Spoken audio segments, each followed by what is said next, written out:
ওকে ঘুম পাড়িয়ে খাটে শোয়াতে এনেছি আর দেখি না খাট কাঁপছে। এবার পাশের রুম থেকে ঠাম্মা এসে বলছে ঠাম্মার খাটও কাঁপছে।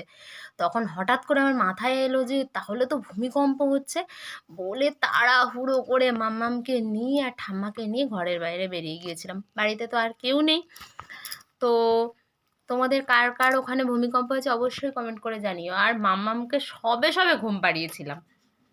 তো ওই যে ভূমিকম্পর জন্য বাইরে গেলাম, ওই যে ওর ঘুম হয়ে গেছে, এই যে এখনও হচ্ছে খেলতে ব্যস্ত, আর ওর ঘুম পাচ্ছে না।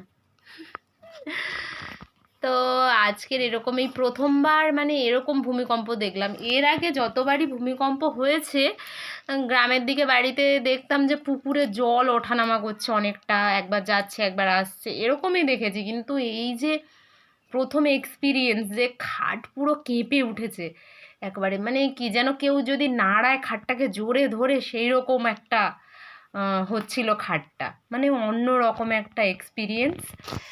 তো প্রথমবারই এরকম একটা এক্সপিরিয়েন্স হলো।